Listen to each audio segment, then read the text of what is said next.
তো নমস্কার বন্ধুরা, সবাইকে টিআর রয় ব্লগে সুস্বাগতম আমার চ্যানেলে। তো বন্ধুরা, তোমরা কেমন আছো? আমি ভালো আছি, আশা করি তোমরাও ভালো আছো। তো বন্ধুরা, আমি এটা প্রথম ব্লগ আমার। যদি কিঞ্চিত যদি ভুল হয় তো বঞ্চিত হিসাবে সবাই ক্ষমা করে দিও। তো আজকে তপন রাধা গোবিন্দ মন্দিরে যাব রথের মেলা দেখতে। তো চলো, এই যে এটা মনোহল্লি দুর্গা মন্দির। এই যে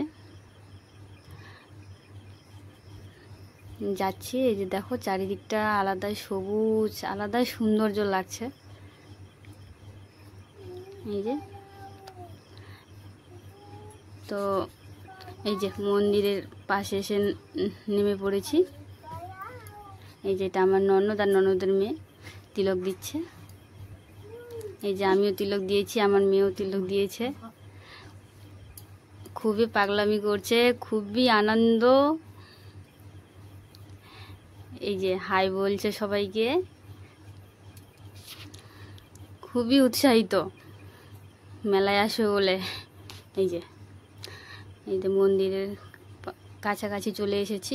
এই দেখো কত ভিড়, আর এইদিকে অনেক দোকানপাট বসেছে, কত লোক দেখো।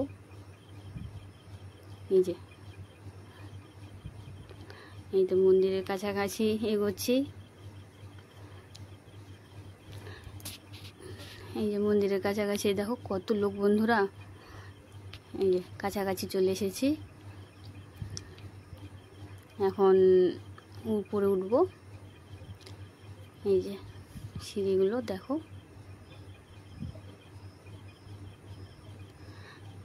তো বলো বন্ধুরা, রাধে রাধে। এই যে এখন ভিতরে প্রবেশ করব।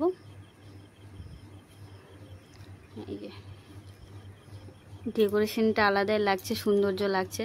কত ভক্তরা কীর্তন শুনছে এখানে। এদিকে লাইটিং লাগানো রয়েছে, এদিকে ফুলের কাজ।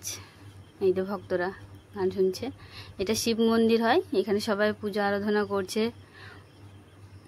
এটা রাধা গোবিন্দ, সবাইকে সৌন্দর্য, আলাদাই সৌন্দর্য লাগছে।